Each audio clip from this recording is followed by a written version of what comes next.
a dangerous tribe where everyone is an assassin, means they don't think twice before killing AI in this entire tribe. From children to the elderly, are thoroughly trained solely to protect themselves and use those superior combat skills to act. For others, this is the reason that until now, any powerful army that comes has been unable to conquer this tribe, because each member of the tribe is inherently a killer, strong enough to match 100 soldiers. And within the tribe, assassins are ranked, and at the highest level is the group known as the Wolves. It is said that until now, no assassin in the Wolf group has ever been defeated. They are often hired by kings to assassinate enemies. If a king wants to hire them to kill another king, they can do it easily. Gradually, the fear of them spreads throughout the kingdoms at this time. The story leads us to the Wolf team carrying out a mission. They must take down a number of soldiers and assassinate a king. First, they disguise themselves as civilians to blend in where the king is enjoying watching the dance and the feast. Then gradually the Wolf team begins to execute their plan to kill the guards in the palace. Before long, the soldiers discover and become alert. But against the Wolf team, that has no effect. In that group, the strongest member is named Mon. He immediately rushes out to fight fearlessly, taking down each soldier. Seeing this, the other members of the Wolf team join the fray and quickly slaughter the soldiers. Their main target is to kill the commanding general and the king after clearing out the soldiers. They successfully assassinate the king brutally, but the soldiers keep pouring in, seemingly never ending.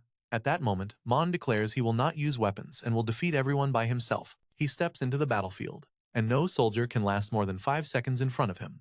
The assassination techniques, they were trained and remain a mystery, unmatched by any AI. Shortly after, the commanding general appears. He is large and strong, much more powerful than ordinary soldiers, looking like the only one who can stand up to Mon.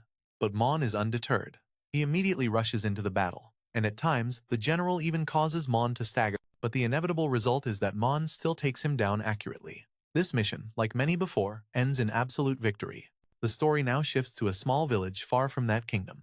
In that village, there is a general named Luto, whose wife Titania has just given birth to a child, bringing joy to the whole family and the entire village. The king, ruling over that land, named Alex, has been saved by Luto multiple times, thanks to his superb combat skills. Neighboring kingdoms have often tried to conquer the village, but it is Luto's leadership and martial skills that have protected everyone. It can be said that if Mon is the strongest in the Wolf group, then Luto is equal to King Alex, who knows well that without Luto, his kingdom would have collapsed long ago. Therefore, he is always grateful for and respects Luto. Now that Luto's son has been born, everyone is celebrating. Luto also demonstrates his swordsmanship skills to celebrate, striking a dummy to the cheers of the villagers. His swordplay is so strange that ordinary people can hardly see it clearly. At that moment, there was a soldier named Ken who started mocking Luto, saying that if he faced a real enemy, he wouldn't be able to hold up against Luto. So he stepped forward and challenged Ken to a fight right away, a bare-handed duel without weapons, and the AI would prove to be the true strong one. Ken agreed, and the villagers were excited. They pulled him to the battlefield to see King Alex, who was worried and advised Luto not to use all his strength because Ken might actually die. As the battle began, Luto clearly outperformed Ken, who was completely overwhelmed with confidence as he rushed to fight Luto, both of them continuously looking for openings. However, only Luto was able to land precise strikes on Ken. Midway through, Ken realized he couldn't win. Therefore, he tried to cheat. First, Luto knocked Ken away, thinking he had won. Luto turned to walk back to the king, but Ken suddenly attacked him from behind, putting Luto's life in real danger at that moment. However, Luto managed to block it and turned the weapon around at the last second. King Alex appeared to stop them, asking, "Why are you two fighting each other when the enemy is still out there?" Hearing this, Luto released Ken and walked away, but Ken's eyes clearly showed that he would seek revenge in the future. After that, Luto returned to his beloved wife Titania, and with the birth of their child, their family was now complete. Titania was applying medicine to her husband's wounds. The two became more intimate, but the sound of a baby crying made Titania hurry away. On her way to the neighboring house, she encountered a woman who was seriously injured. It was then clear that a group of wolf assassins had appeared to attack her and simultaneously kidnapped Titania's son. She cried out for help despite her injuries. Hearing his wife's voice, Luto rushed out, but the dark mage quickly subdued him. Perhaps the entire assassin squad had gathered to assassinate King Alex, so they first captured the village's defending general under the orders of the dark mage. They took Luto's wife and child away, while Luto's comrades also managed to arrive and engage in combat with them. However, everyone understood that the skills of the wolf group were superior and difficult to contend with. Among the group was a guy named Jiang, who always aspired to surpass Luto. Seeing Luto off guard, he immediately struck him hard on the head from behind, knocking Luto unconscious, while Jiang fled. Poor Luto was seriously injured by King Alex, so he couldn't pursue the enemy. He could only watch as his wife and child were taken away.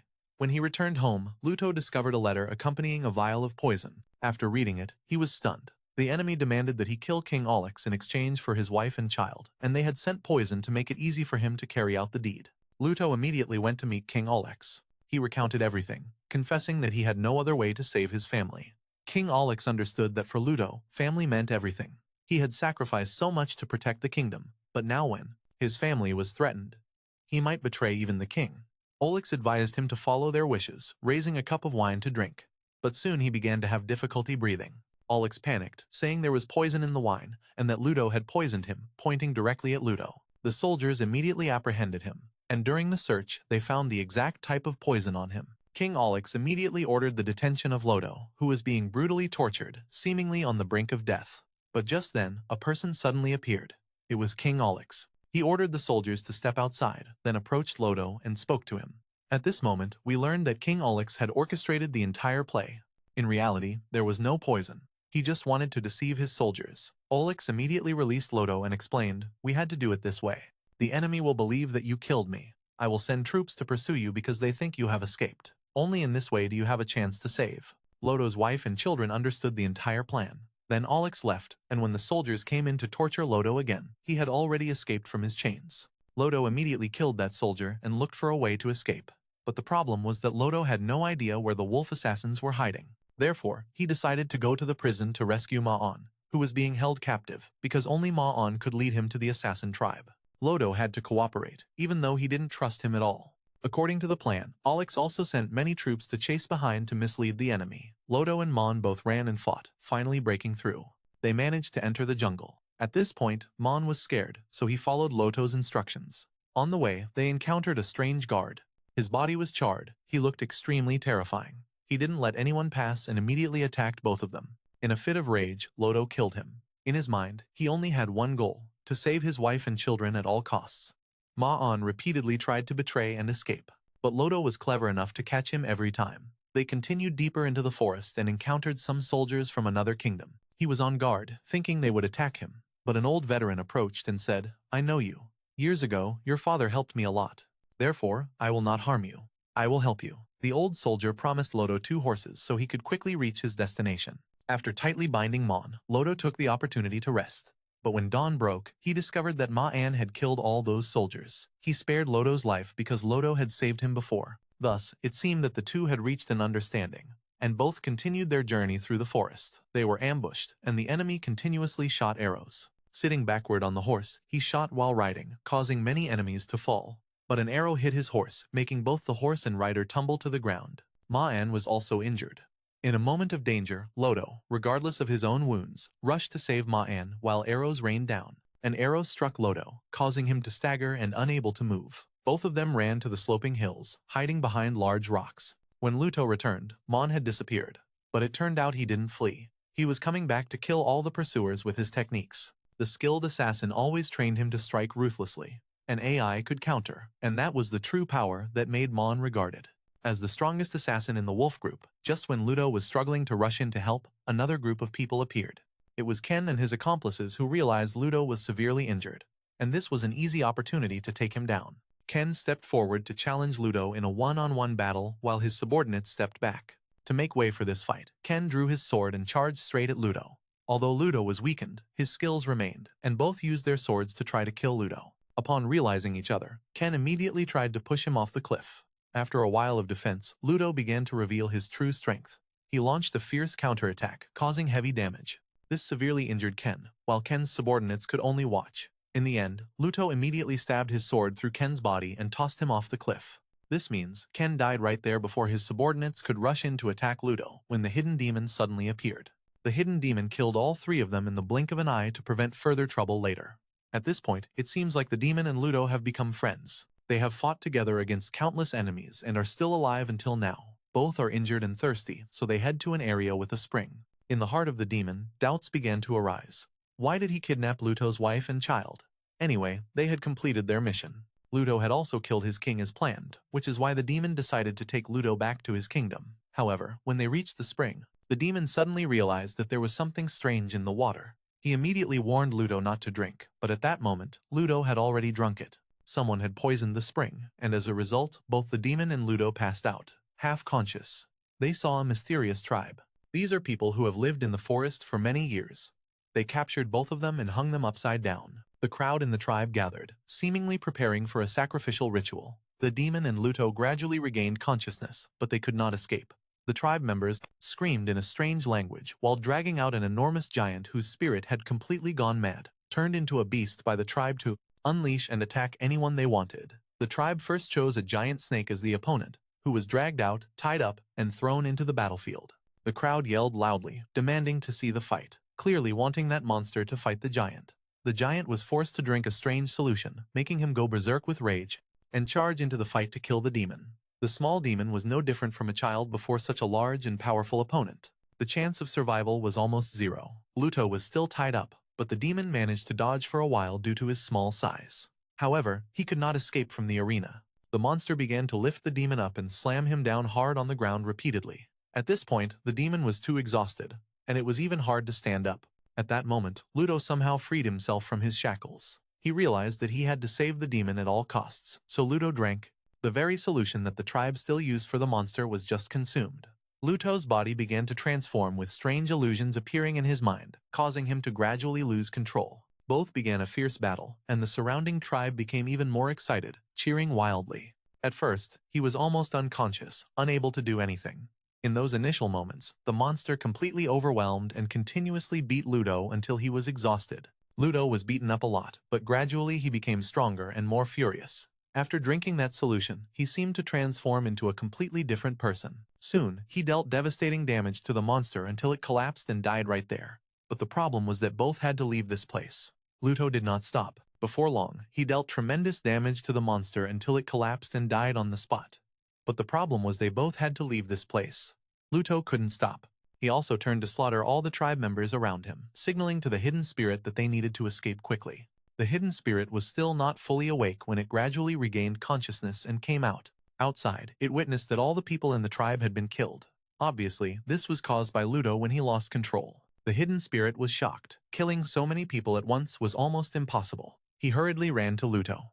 But at that moment, Ludo was extremely distressed. Even in his loss of control, he still knew he had just taken the lives of too many innocent people. This left him tormented. Nevertheless, Marin decided to take Ludo to her kingdom because their destination was very close. On the way, Ludo had to be extremely cautious because he was an outsider and could be attacked at any moment. He remained silent to ensure safety, but suddenly they were ambushed. The spirit quickly shielded Ludo. The attacker was Jiang, who wanted to kill both the hidden spirit and Ludo. At that time, the tribe's general was also present, observing the entire situation. It turned out that after the hidden spirit left, Jiang had become the new leader. Now, the return of the hidden spirit meant he had to fight to regain his position. The hidden spirit declared he would fight to prove who was truly the leader, the real leader of the tribe. Meanwhile, Ludo was trapped in an iron cage, waiting for a promise that after the battle between the hidden spirit and Jiang ended, the process of saving Ludo's family would begin.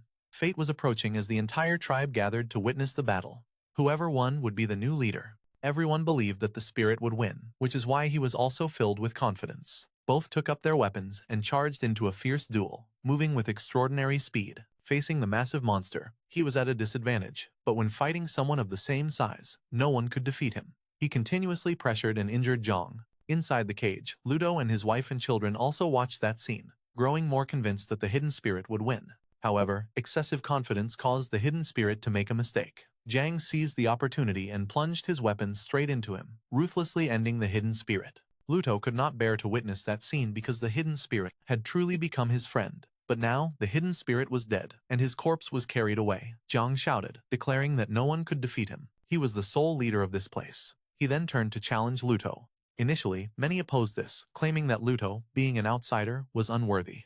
But just then, thunder roared across the sky. The tribe's general stepped forward to declare that this challenge must be accepted.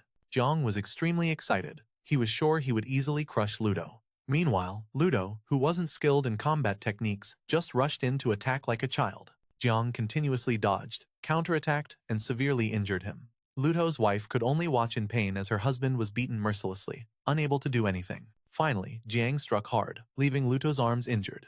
At that moment, Tatiana couldn't hold back and rushed into the fight, intending to attack Jiang to save her husband. However, Jiang used a brutal attitude and humiliated his wife, while Ludo saw this scene and became furious. This is exactly the type. The illusion he had encountered before after drinking the liquid from the tribe made him immediately stand up and charged at Jiang with tremendous speed.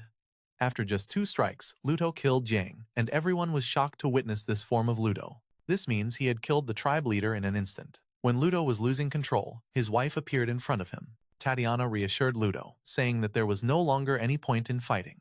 What he needed to prove, he had already proven. Seeing his wife, Ludo immediately calmed down. Tatiana also felt relieved because now they could leave this place for a while. After Ludo opened his eyes, he no longer saw his wife. Panicked, he ran outside and saw that the entire village was kneeling before him. This meant they had recognized Ludo as the new leader. The general also approached and said he had defeated the old leader and taken that position. Now, he would decide the direction of the kingdom and protect them from any enemies. Although Ludo didn't truly know anything about leading, he understood that as long as he remained the leader here, his wife and children would be happy. Therefore, Ludo had decided to set everything aside and become the new leader of the kingdom. In some ways, this was also a responsibility, and at the same